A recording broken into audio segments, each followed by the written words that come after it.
नमस्कार विद्यार्थियों। आज का पाठ है सुजान भगत। एक कहानी है जिसे मुंशी प्रेमचंद ने लिखी है। मुंशी प्रेमचंद हिंदी साहित्य में कथा सम्राट के रूप में जाने जाते हैं,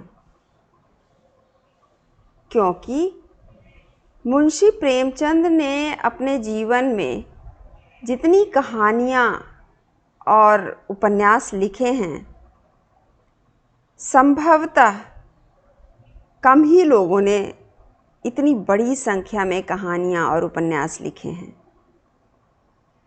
और इसका एक कारण यह भी है कि मुंशी प्रेमचंद वो पहले कथाकार थे जिन्होंने कथा साहित्य को मनोरंजन प्रधान से हटाकर समाज प्रधान बनाया। तो आइए सबसे पहले जानते हैं मुंशी प्रेमचंद के जीवन के बारे में, उनका परिचय। मुंशी प्रेमचंद का जन्म 31 जुलाई 1880 ईस्वी को लम्ही में हुआ था। लम्ही वाराणसी के पास एक गांव है, करीब 4 मील की दूरी पर है वाराणसी से। इनका मूल नाम धनपत राय श्रीवास्तव था और इनकी मृत्यु 8 अक्टूबर 1936 ईस्वी में हुई थी। जैसा कि मैंने अभी बताया आपसे कि मुंशी प्रेमचंद को कथा सम्राट कहा जाता है और इन्होंने बड़ी संख्या में कहानियाँ और उपन्यास लिखे हैं।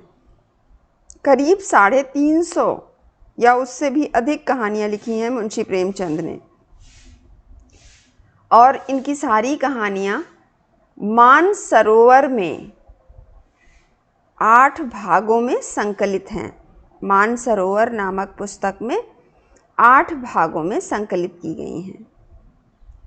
कुछ मुख्य रचनाओं के नाम हैं शतरंज के खिलाड़ी, सदगति, बड़े घर की बेटी, ईदगाह, ठाकुर का कुआं, 2 बैलों की जोड़ी, नमक का दरोगा आदि।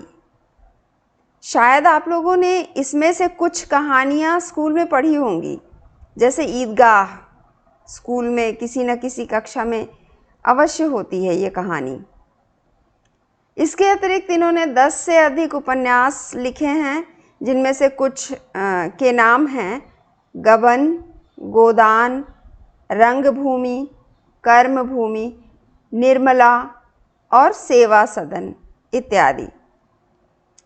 मुंशी प्रेमचंद श्रम को बहुत महत्व देते थे। उनका मानना था कि व्यक्ति के जीवन में श्रम का बहुत महत्व है, और इसीलिए कभी उन्होंने अपने लिए ये कहा था कि मैं एक मजदूर हूँ, जिस दिन कुछ लिख न लूँ उस दिन मुझे रोटी खाने का हक नहीं। अर्थात लिखने को ही वह अपना रोजी रोटी का माध्यम मानते थे।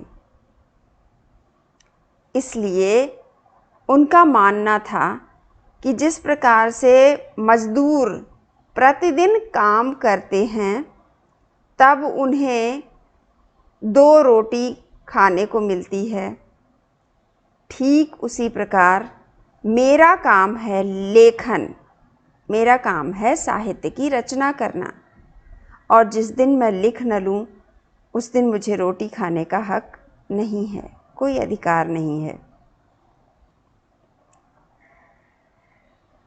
विद्यार्थियों, आप लोगों को मैंने बताया था कि कोई भी कहानी जब हम पढ़ते हैं तब उसे कहानी के इन 6 तत्वों के अंतर्गत समझना होता है। किसी भी कहानी की समीक्षा हमें उसके इन 6 तत्वों के अंतर्गत करनी होती है, और इसीलिए सुजान भगत कहानी समझने से पहले हमारे लिए ये जानना आवश्यक है कि ये 6 तत्व क्या क्या हैं और इनके अंतर्गत हम क्या क्या समझने का प्रयास करते हैं, किन किन बिंदुओं का विश्लेषण इन 6 तत्वों के अंतर्गत किया जाता है। तो कहानी का सबसे पहला तत्व है कथा वस्तु। कथा वस्तु यानी कहानी की कथा, कहानी का सार। अर्थात यह जो कहानी हम पढ़ने जा रहे हैं सुजान भगत, यह किसकी कहानी है और इसमें क्या क्या चित्रित किया गया है। जैसे आप लोगों के लिए एक संकेत के लिए मैंने यह चित्र यहाँ पर दिखाया है, क्योंकि सुजान भगत किसान जीवन की कथा है और किसान जीवन को समझने के लिए कुछ चित्रों को, यदि हम गांव नहीं जा सकते, यदि हम प्रत्यक्ष रूप से किसानों का जीवन नहीं देख सकते, तो मैंने सोचा कि इन चित्रों के माध्यम से उनके जीवन की कुछ झांकियां मैं आप लोगों के सामने प्रस्तुत करूं। तो इसलिए ये एक चित्र है किसान जीवन का।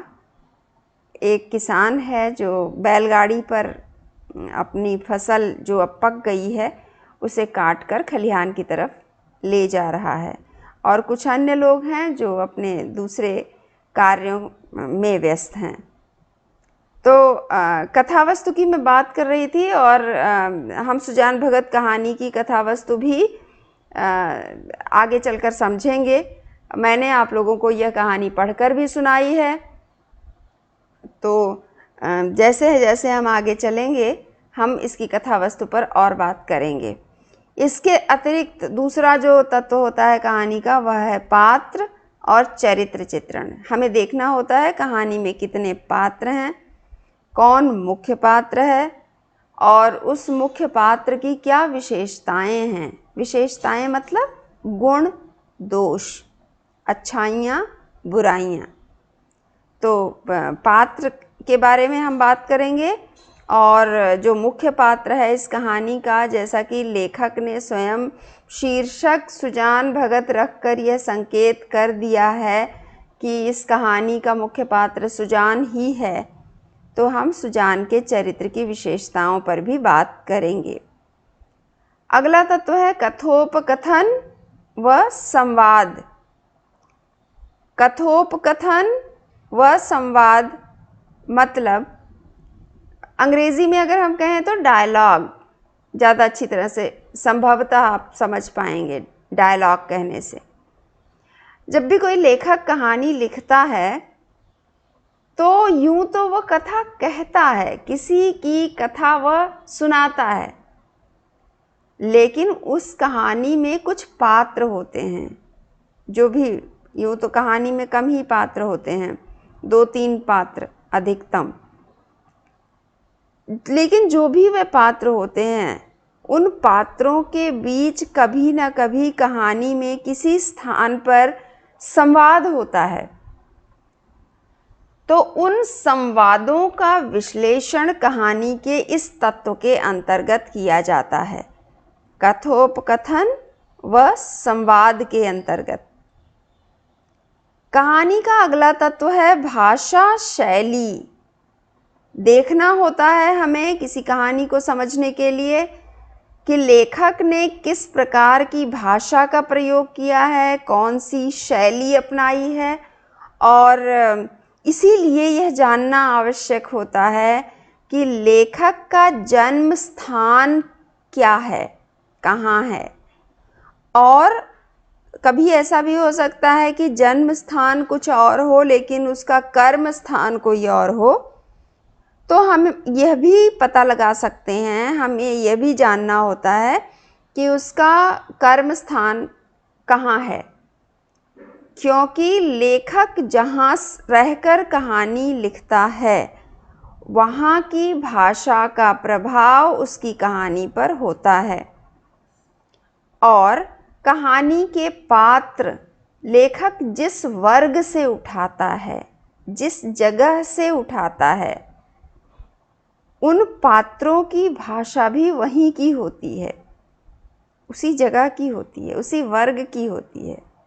वर्ग से मेरा मतलब है कि मान लीजिए कोई पात्र है, वह किसान है, तो किसानों की अपनी भाषा होती है, भाषा मान लीजिए हिंदी ही है, तो भी उसमें कुछ ऐसे शब्द होंगे जो किसान उनका प्रयोग करते हैं, और जो दूसरे वर्ग के लोग हैं, जो दूसरे पेशे के लोग हैं, वह उसका प्रयोग नहीं करेंगे।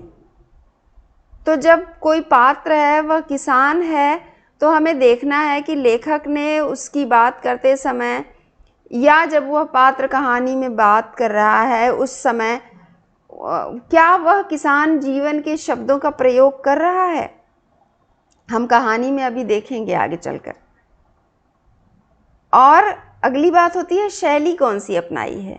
बहुत सारी शैलियां हैं कहानी की, पत्र शैली, डायरी शैली, वर्णनात्मक शैली, किस्सा गोई की शैली, जो प्रेमचंद की अपनी शैली है, किस्सा गोई, कथा सुनाना।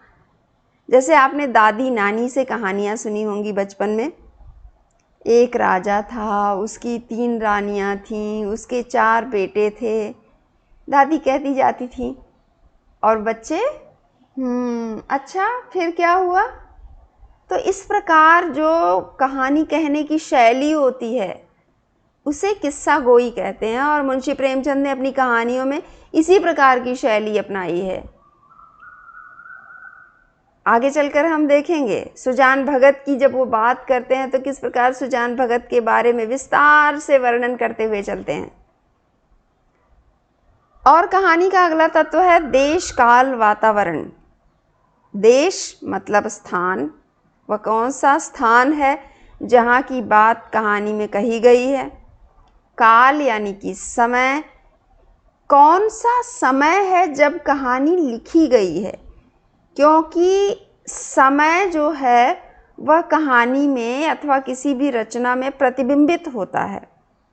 जिस समय वह कहानी लिखी गई होती है वह समय उस रचना में झलकता है। और इसीलिए हमारे लिए यह जानना बहुत ज़रूरी होता है कि जो लेखक है उसका क्या समय है। यानी कि लेखक, जैसा कि अभी हमने देखा मुंशी प्रेमचंद का परिचय प्राप्त करते हुए कि मुंशी प्रेमचंद का जन्म 1880 में हुआ है और मृत्यु 1936 में हुई है। अर्थात ये जो 1880 और 1936 के बीच का समय है उसी समय में कहानी लिखी गई है। और कैसा समय था वह? अंग्रेज़ों का समय था, भारत गुलाम था, लोगों का जीवन शोषित था, लोग शोषित थे, पीड़ित थे, जीवन कष्टमय था। तो हम देखेंगे कि क्या इनमें से कुछ बातें इस सुजान भगत कहानी में कहीं हमें दिखाई देती हैं। क्या मुंशी प्रेमचंद के समय का प्रभाव सुजान भगत कहानी पर पड़ा है? हम इसे देखेंगे, अभी आगे चलकर बात करेंगे। और कहानी का छठा तत्व होता है उद्देश्य। कोई भी लेखक जब कोई रचना रचता है तो उसका कुछ उद्देश्य होता है, वह क्या बताना चाहता है, इसके माध्यम से वह पाठकों को क्या संदेश देना चाहता है। निश्चित रूप से मुंशी प्रेमचंद का सुजान भगत कहानी लिखने के पीछे भी कुछ ना कुछ उद्देश्य अवश्य रहा होगा।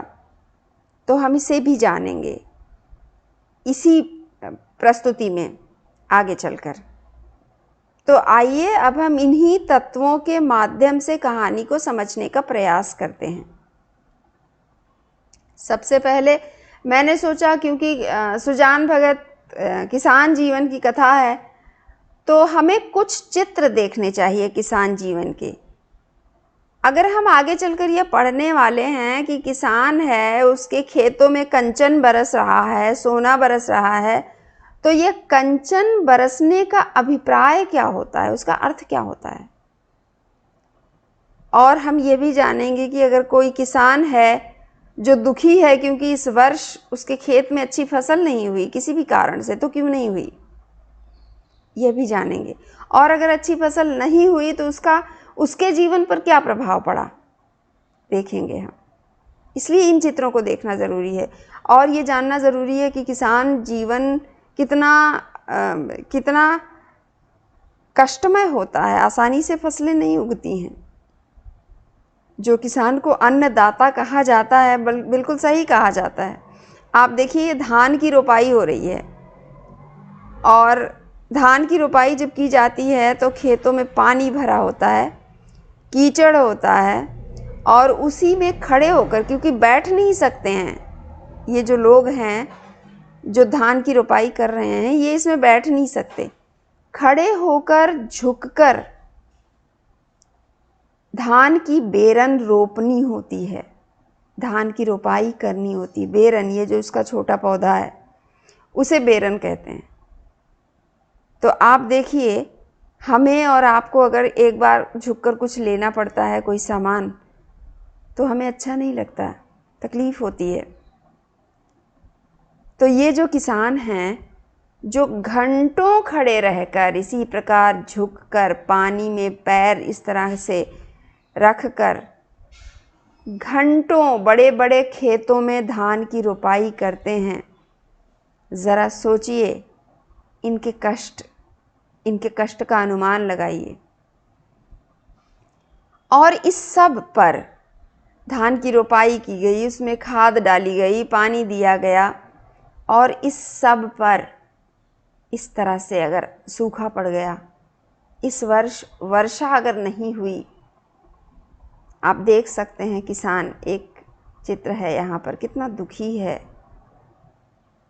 ज़मीन में, ये खेतों में देखिए दरारें पड़ी हुई हैं, खेत सूख गए हैं और अब फसल होने का कोई रास्ता, कोई उपाय नहीं दिख रहा है, और किसान सिर पर हाथ रखे दुखी बैठा है। तो ये कुछ चित्र हैं जो हमें देखना चाहिए। इसके अतिरिक्त ये भी कुछ चित्र हैं, आप देखिए कहानी में, क्योंकि कुछ ऐसे शब्द आए हैं, मैंने सोचा शायद आप लोगों को चित्र देख लें आप लोग तो समझ में आ जाए।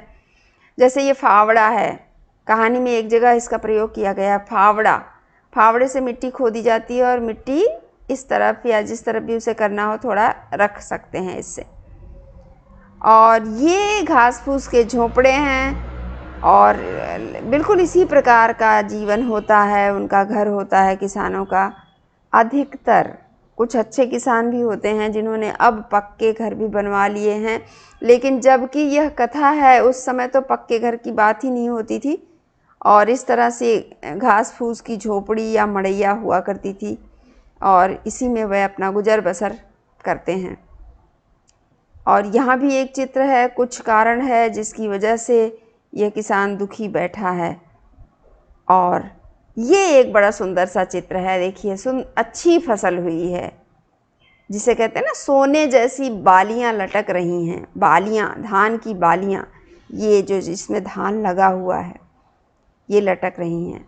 अगर फसल ऐसी हो गई, इसी के लिए कहा जाता है कि कंचन बरस रहा है खेतों में। जो मुंशी प्रेमचंद ने इस कहानी में कहा है, सुजान के खेत में इस 3 वर्षों से ऊख अच्छी हुई थी, और इस प्रकार कंचन बरस रहा था, सोना बरस रहा था। और सोना बरसने का यही मतलब है समृद्धि आना। किसान के लिए समृद्धि का एकमात्र जरिया होता है उसकी फसलें। अच्छी फसल हुई, वह उसे बेच सकेगा, उससे कुछ पैसे आएंगे, और उसका पूरे वर्ष का जीवन सुखमय बीतेगा, उसका परिवार सुखी होगा, उनको अच्छी तरह से खाने पीने को मिलेगा। तो ये जो है एक सुखद तस्वीर है। और ये एक तस्वीर है मुंशी प्रेमचंद की दूसरी कहानियों में भी आप इसे पढ़ सकते हैं। किसान को सिर्फ फसलें लगा देना ही महत्वपूर्ण नहीं होता है, उसके बाद उसकी रखवाली करनी होती है। और इसी प्रकार कभी तिरपाल डालकर, कभी छोटी सी मड़ैया डालकर किसान ऐसे धूप में, वर्षा में और चिलचिलाती ठिठुरती ठंड में वह इसी प्रकार अपने खेतों की रखवाली करता है, और तब कहीं जाकर वह अपनी फसलों को पशुओं से बचा पाता है, या किसी जो भी अन्य खतरे होते हैं उनसे बचा पाता है। तो ये कुछ चित्र हैं जिससे शायद हम किसान जीवन को समझ सकते हैं। और ये अभी जो मैं बात कर रही थी कि किसान जीवन के कुछ शब्द हो सकते हैं, भाषा की जब मैं बात कर रही थी, कि कोई भी लेखक जब कहानी लिखता है या कोई भी रचना जब वह करता है, तो जो उस रचना के पात्र होते हैं, जो उस कहानी के पात्र होते हैं, वह जिस वर्ग से होते हैं उस वर्ग के शब्द, उसकी भाषा के शब्द कहानी में ज़रूर आते हैं। जिस प्रकार ये सुजान भगत कहानी किसान जीवन की कथा है, और किसान जीवन में जिन जिन वस्तुओं की आवश्यकता होती है, उन शब्दों का प्रयोग इस कहानी में हुआ है। और उनमें से ही ये कुछ शब्द हैं जो आपके सामने मैं रख रही हूँ। जैसे ये किसान, ऊसर, ऊसर वह ज़मीन होती है जहाँ पर फसलें नहीं उगती हैं, बंजर ज़मीन जिसको कहते हैं। और यह है ऊख, ऊख मतलब गन्ना, जिसके लिए शब्द है ईख। लेकिन बनारस और उसके आसपास की जो भाषा है, जो स्थानीय बोली है अवधी, वहाँ पर ईख के लिए ऊख का प्रयोग किया जाता है। और ये चौपाल, चौपाल मतलब बैठक, घर का वह हिस्सा जहाँ बाहर से यदि कोई व्यक्ति घर के पुरुष से मिलने आता है तो उसे इसी जगह पर चौपाल में बिठाया जाता है और यहीं पर उसे चाय पानी की व्यवस्था की जाती है उसके लिए। और ये कुआं, आप लोग जानते होंगे कुआं क्या है। कहानी में भी आया है कि जब किसान के पास थोड़े से पैसे आए, सुजान के पास थोड़े से पैसे आए, तो उसने परोपकार के लिए एक पक्का कुआं बनवाया, क्योंकि उस समय पानी का दूसरा कोई स्रोत नहीं था, जो भी था कुआं था। तो उसने गांव में कुआं था, यूँ तो नदियाँ वदियाँ भी होती ही थी, लेकिन गांव में कुआं था। तो व्यक्ति परोपकार के लिए कुआं खुदवाता था, सुजान ने भी खुदवाया। और खेत, ये अगला शब्द है मजूर, यानी मजदूर। हिंदी का शब्द जो है, फारसी का शब्द जो हिंदी में प्रयोग किया जाता है मजदूर, जैसे गुजराती में मजदूर मजूर बोला जाता है, ठीक उसी प्रकार अवधी में भी मजूर कहते हैं। इससे यह भी पता चलता है कि ये जो भारत की भाषाएं हैं वो कितने निकट का संबंध है उनमें, क्योंकि इन सब का जन्म संस्कृत से हुआ है, इन सब का विकास संस्कृत से हुआ है। तो ये मजूर यानी मजदूर। फिर गऊ, आप सबको पता होगा, गाय। दुहाना मतलब गाय का दूध निकालवाना या निकालना। चक्की, पहले के समय में जब मशीनें नहीं थीं, लोग अपने घरों में इस प्रकार पत्थर की चक्की पर गेहूं पीसते थे, तो ये है चक्की। और अगला शब्द है छबड़ी। छबड़ी एक छोटी सी टोकरी जो बांस की बनी होती है। कहानी में इसका प्रयोग हुआ है जब भिक्षुक आता है और सुजान भगत उसके लिए छबड़ी में अनाज निकाल कर ले जाता है। छबड़ी यानी टोकरी। मड़ैया, घास फूस की झोपड़ी यानी मड़ैया। और फावड़ा, अभी मैंने आपको चित्र दिखाया था फावड़ा का, जिससे मिट्टी खोदते हैं। करवी, करवी होता है ज्वार का जो छोटा पौधा होता है, उसे अवध क्षेत्र में अधिकतर किसान काट कर लाते हैं अपने जानवरों को खिलाने के लिए, तो उसे हम करवी कहते हैं। और अगला शब्द है चारा। चारा मतलब जो कुछ भी गायों को, बैलों को खाने के लिए दिया जाता है, घास या भूसा, उस सब को चारा कहते हैं। और इसी से शब्द बना है चरागाह। चरागाह यानी गांव के पास का वह मैदान जहां गांव के पशु घास चरने के लिए जाते हैं, उसे चरागाह कहते हैं। और यह है कटिया। कटिया जो मैंने अभी बताया आपको, करवी जो एक छोटा पौधा होता है ज्वार का, उसे किसान लाते हैं और उसके छोटे छोटे टुकड़े काटते हैं जानवरों को खिलाने के लिए, तो उन कटे हुए टुकड़ों को कटिया कहा जाता है। और हल, ये आप यहाँ देख पा रहे हैं, ये जिससे खेतों की जुताई हो रही है इसे हल कहते हैं। आजकल ट्रैक्टर से भी खेतों की जुताई होती है। और बैल, आपको पता है ये बैल है। गोइड़, गोइड़ एक शब्द का प्रयोग हुआ है इस कहानी में, और कहता है ना गोइड़ के खेत में। तो गोइड़ मतलब पास, नज़दीक, जो घर के बिल्कुल नज़दीक का खेत होता है उसे गोइड़ का खेत कहा जाता है। और बीघा, यह ज़मीन मापने की का एक मापदंड है, एक माप है। 1 बीघा ज़मीन, 2 बीघा ज़मीन, इस तरह से। और डाँड़, डाँड़ आप देख सकते हैं जब फसलें कट जाती हैं तो उनकी जड़ें खेतों में रहती हैं, और जब खेतों की जुताई हो जाती है तो जो बड़ी बड़ी जड़ें होती हैं किसानों को उसे उठाकर फेंकना होता है।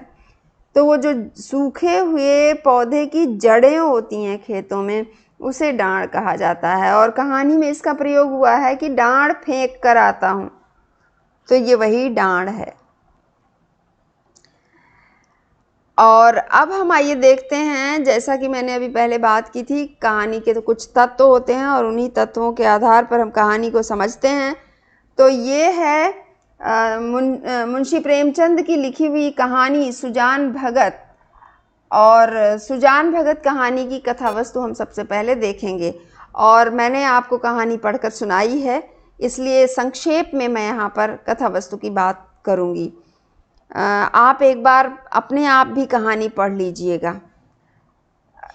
कहानी की कथा वस्तु कुछ इस प्रकार है कि एक सुजान भगत नाम का एक किसान है जो बहुत मेहनत करता है, और कहानीकार लिखते हैं कि उसके खेतों में कंचन बरसता है। और जब उसके पास जब पैसे आते हैं तब वह कुछ परोपकार के काम करता है, लोगों की आवभगत करता है। उस क्षेत्र के जो दारोगा, कानून गो, ये सब अधिकारी होते हैं, वह जब उस गांव में किसी काम के लिए आते हैं तो सुजान भगत के चौपाल में ही ठहरते हैं। सुजान भगत उनका खूब मान सम्मान करता है, और वह बड़े भाव भजन में भी लगे रहते हैं जो सुजान भगत हैं।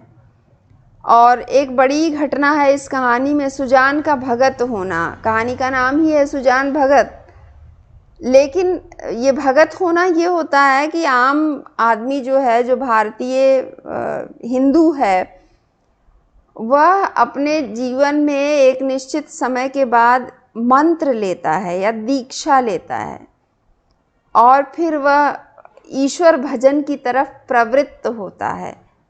वह अपना मन ईश्वर भजन में लगाता है, और जो गृहस्थी के दूसरे काम हैं वह अपने बच्चों को सौंप देता है। बच्चे काम करते हैं, वह उनका मार्गदर्शन करता रहता है, और इस प्रकार वह ईश्वर भजन में अपना ध्यान लगाता है।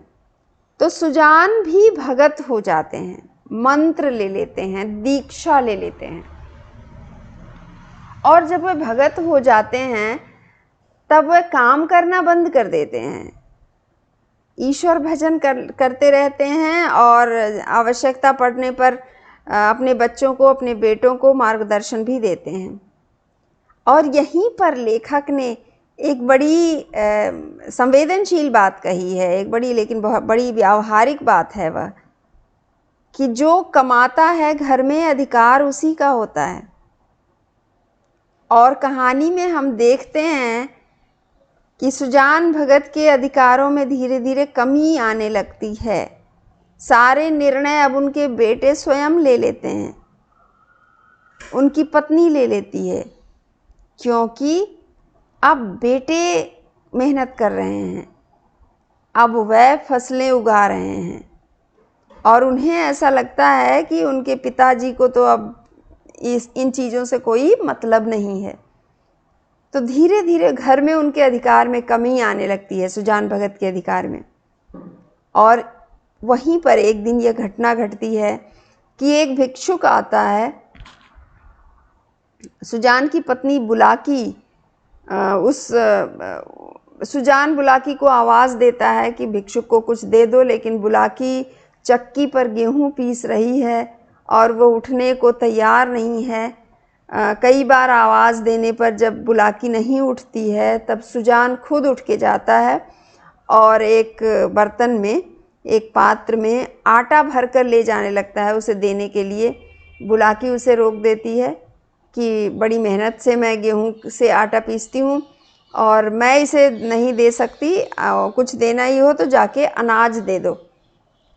सुजान भगत अंदर जाता है और एक छाबड़ी में भरकर अनाज लेकर आता है भिक्षुक को देने के लिए। रास्ते में उसका बड़ा बेटा भोला जब देखता है तो बहुत गुस्सा होता है और उसके हाथ से छबड़ी छीन लेता है और बोलता है, ऐसे भी कोई भिक्षा देता है? मैंने मर मर के पसीने बहा के पैदा किए हैं, अनाज लुटाने के लिए नहीं। सुजान को बहुत बुरा लगता है, कष्ट होता है, उसके मान सम्मान को, स्वाभिमान को ठेस पहुंचती है। और कहानी में यहीं पर एक मोड़ आता है जब पुत्र द्वारा सुजान का अपमान होता है। थोड़ी देर के लिए सुजान जाकर बाहर बैठ जाता है, बड़ी देर तक वहाँ से नहीं उठता है। खाना बन जाता है, उसका बेटा बुलाने आता है खाने के लिए, उसकी पत्नी बुलाने आती है खाने के लिए, लेकिन सुजान नहीं जाता। आज सुजान बहुत दुखी है और फिर वह निर्णय लेता है कि अब मैं मेहनत करूँगा। लेखक इस कहानी में ये सिद्ध भी करते हैं जब वह कहते हैं कि जो मेहनत करता है, जो कमाता है, घर में अधिकार उसी का होता है। तो वह सुजान द्वारा पुनः मेहनत कराकर ये सिद्ध भी करते हैं कि किस प्रकार जब व्यक्ति मेहनत करने लगता है तो उसका अधिकार बढ़ जाता है। और सुजान भगत भी इस प्रकार पुनः मेहनत करने लगता है। वह खेत जोतने के लिए बैलों को लेकर जाता है, बड़े सुबह निकल जाता है जब उसके बेटे सो ही रहे होते हैं और दोपहर में देर तक काम करता रहता है। बेटे थक जाते हैं लेकिन सुजान नहीं थकता है और इस प्रकार मेहनत करके इस बार फिर से वह बड़ी अच्छी फसल उगा लेता है। और जब फसल खलिहान में आती है तो यह भी अवध की परंपरा है कि जब फसल खलिहान में आती है तो पूरी की पूरी फसल किसान के घर में नहीं जाती है।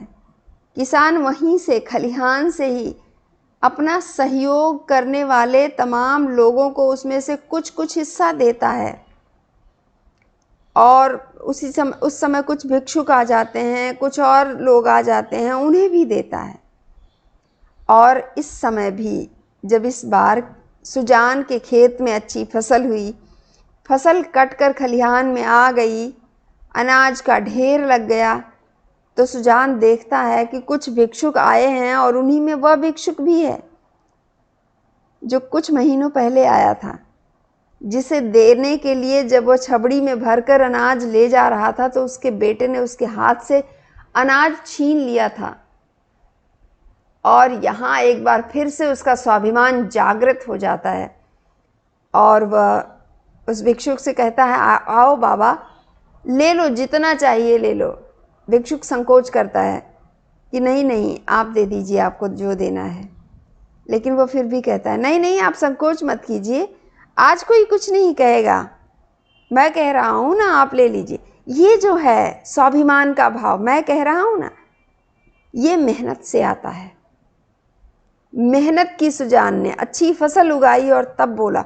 उस समय वह अपने बेटे से लड़ने नहीं गया कि मैं तुम्हारा पिता हूँ, मैं कुछ भी कर सकता हूँ, कुछ इस तरह की लड़ाई नहीं की उसने।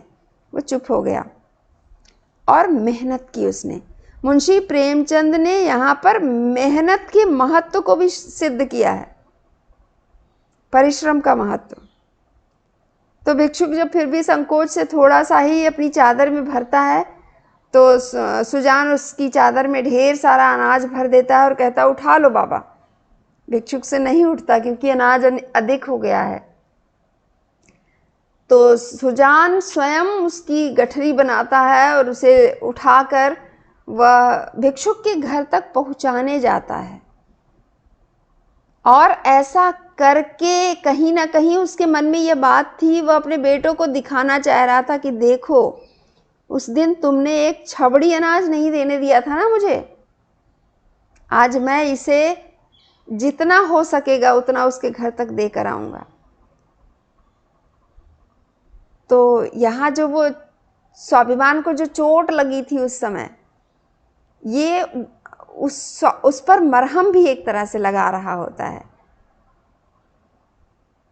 और फिर इस तरह से सुजान अनाज देकर उसे उसके घर पहुंचाता है। और इस घटना से लेखक यह सिद्ध करता है, अपनी इस उक्ति को चरितार्थ करता है कि जो कमाता है घर में राज उसी का होता है। तो ये कहानी हमें ये संदेश देती है कि हमें जीवन भर मेहनत करना चाहिए और परिश्रम से कमाकर खाना चाहिए, कभी किसी पर निर्भर नहीं रहना चाहिए। तुलसीदास जी ने भी रामचरितमानस में एक जगह लिखा है, पराधीन सपनेहु सुख नाही। जो व्यक्ति किसी अन्य के अधीन होता है उसे स्वप्न में भी सुख नहीं मिल सकता। तो ये थी कहानी की कथा वस्तु। और अब हम आइए देखते हैं कहानी के पात्रों को। इस कहानी में सुजान, उसका बेटा भोला, उसकी पत्नी बुलाकी, दरोगा, कानूनगो, भिक्षुक और सुजान का छोटा बेटा शंकर, ये कुछ पात्र हैं। सुजान इस कहानी का मुख्य पात्र है और उसकी विशेषताएं हैं कि वह बड़ा ही उदार और परिश्रमी है। जैसा कि अभी अभी हमने बात की, उदार है सुजान। जब वो देने पर आता है तो वो नहीं सोचता है कि एक भिक्षुक को हमें कितना देना चाहिए और कितना नहीं देना चाहिए। मेहनती है और ये उसकी मेहनत का ही नतीजा है कि उसके खेतों में बहुत अच्छी फसल होती है। वह धार्मिक प्रवृत्ति का भी है। एक तो इस बात से यह सिद्ध होता है कि वह उसने मंत्र दीक्षा ले ली है, सुजान अब भगत हो गया है, भाव भजन में लगा रहता है वो। और दूसरा, कहानी में एक स्थान पर यह घटना भी आती है कि सुजान और उसकी पत्नी गया जगन्नाथ की यात्रा पर जाते हैं, गया करने जाते हैं। तो हमारे यहाँ जो 4 धाम की यात्रा का एक महत्व है उसे भी इस कहानी में दिखाया गया है। सुजान भगत त्यागी है, वो त्याग करना जानता है। वह किसी और के लिए कभी कभार अपने अधिकारों का भी वो त्याग कर सकता है।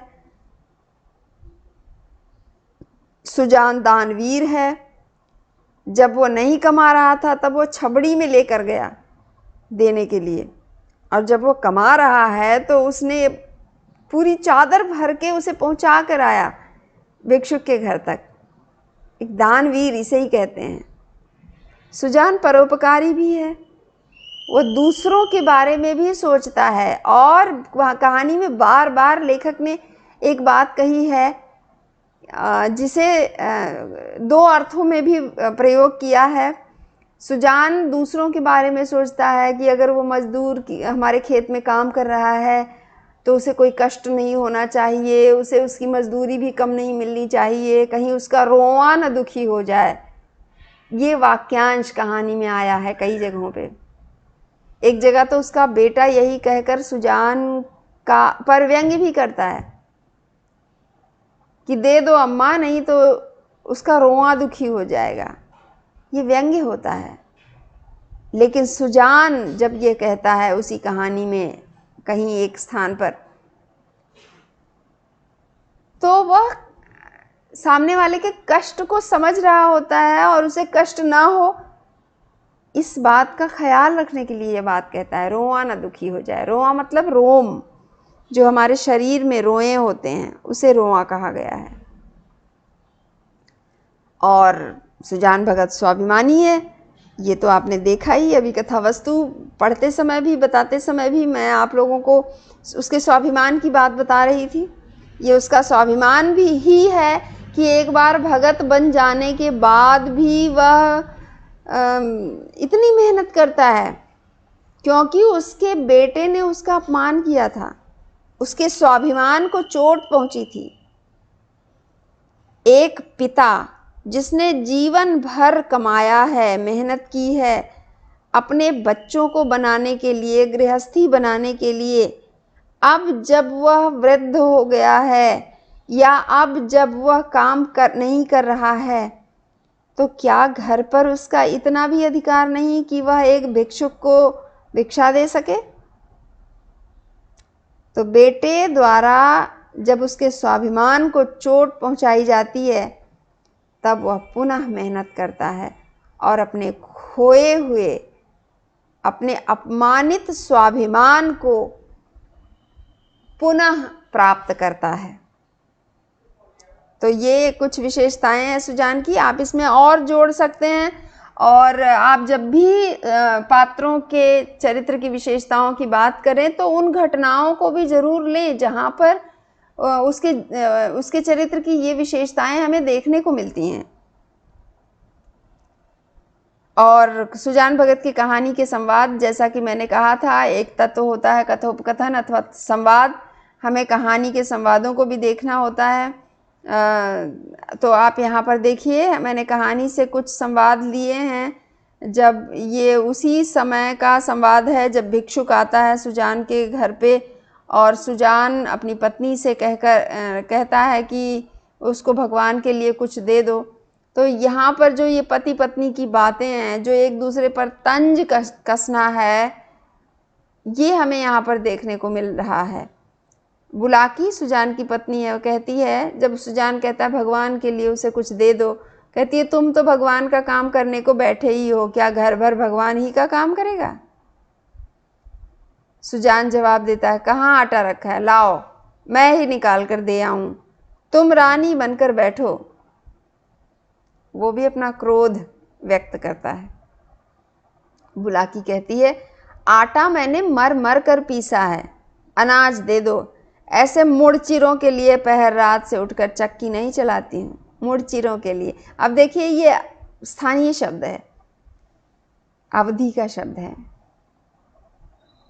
और पहर रात, एक पहर रात अभी बाकी है, भोर में 4 बजे उठकर चक्की चलाना। और ये उस समय का काम भी हुआ करता था। स्त्रियां घरों में 4 बजे उठकर गेहूं पीसती थी चक्की पर, और कभी कभी वह चक्की के गीत भी गाती थी गेहूं पीसते हुए, जिसमें उनके अपने सुख दुख होते थे, जिसका वह वर्णन करती थी। और कभी कभी तो ऐसा भी होता था कि क्योंकि सभी घरों की स्त्रियां उस समय उठ गई हैं और वह चक्की चला रही हैं, तो कभी कभी घर जब नज़दीक हुआ करते थे तो एक घर की स्त्री जब चक्की के गीत गा रही है तो दूसरा जो उसके पास वाला घर है वहाँ की स्त्री भी उसे प्रत्युत्तर देती है। अर्थात एक लाइन अगर इसने गाया तो दूसरी पंक्ति वह गाती है। इस तरह भी होता था। तो ये संवाद हैं। और देखिए जिस प्रकार पति पत्नी के संवाद हैं, तो मुंशी प्रेमचंद ने इस बात का ख्याल रखा है कि उनकी भाषा उसी प्रकार की हो। और भाषा शैली की बात मैं कर रही थी अभी थोड़ी देर पहले। कहानी का अगला तत्व होता है उसकी भाषा शैली। तो हम देखते हैं कहानी में कि वहाँ कहानी में वाराणसी के आसपास की भाषा का प्रयोग किया गया है। जैसे कुछ उदाहरण है, दाल छांटना। अब जिसे नहीं पता है दाल छांटना क्या होता है, वो इसे नहीं समझ पाएगा। जैसे गेहूं पीसने के लिए पहले चक्की हुआ करती थी, वैसे ही उससे छोटी पत्थर की एक चकिया होती थी दाल दलने के लिए, अर्थात जो खड़ी दाल होती थी उसके 2 दाने करने के लिए। और दाल, जब दाल के 2 दाने हो जाते थे तो उसमें छिलका लगा रहता था। उस छिलके को निकालने के लिए उसे मूसलों से कूटना पड़ता था, जिसे दाल छांटना कहते हैं। और दूसरा एक मुहावरा है, चंद्रमा बली होना, यानी किस्मत अच्छी होना। दाना छींट आना, छींटना आना मतलब यहाँ पर ये मात्रा की गलती है, बच्चों सुधार लीजिएगा। छींट आना, यहाँ पे दीर्घ ई होगा। खेतों में बीज डाल आने को कहते हैं दाना छींट आना। और ये जो एक सुजान का प्रिय वाक्यांश है, रोआ न दुखी हो जाए, इसकी बात अभी मैंने आपसे थोड़ी देर पहले की थी। और ये एक उदाहरण मैंने लिया है कहानी से, एक छोटा सा पैराग्राफ। प्रेमचंद की इस कहानी की भाषा शैली बताने के लिए उदाहरण है ये।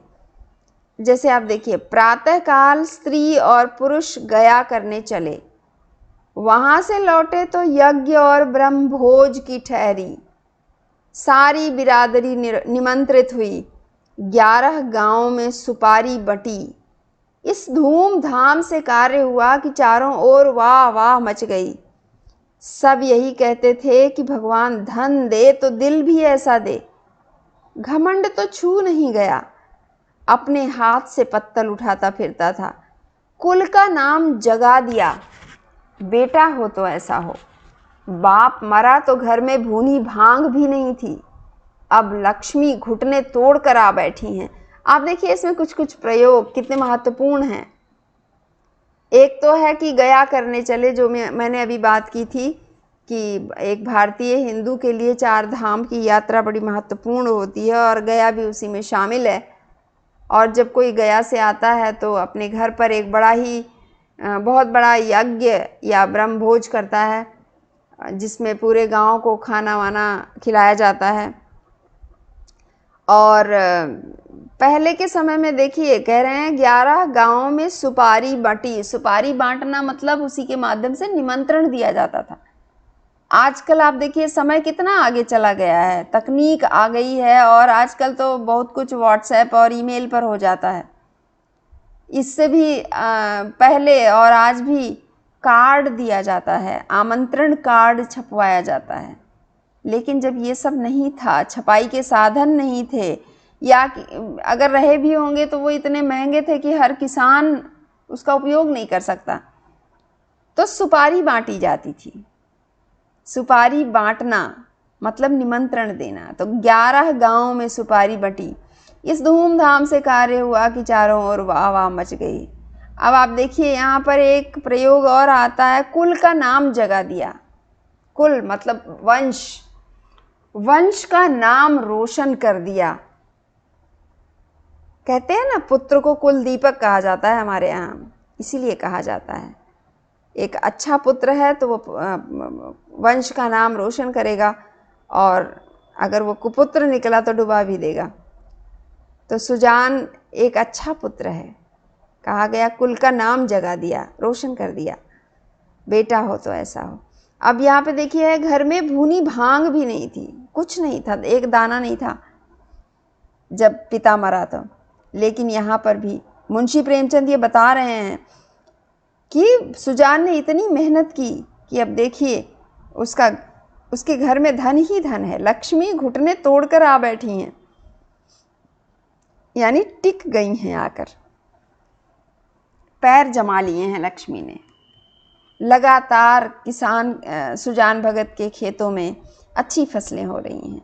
तो इस प्रकार कहानी में भारतीय परंपराओं की भी बात हुई है, और भाषा की जब हम बात करते हैं तो इसमें अधिकतर ऐसे प्रयोग हैं जो बनारस और उसके आसपास की भाषा के प्रयोग होते हैं, और यही विशेषता है इस कहानी की। और शैली, जैसा मैंने पहले ही कहा था, मुंशी प्रेमचंद किस्सा गोई की शैली अपनाते हैं।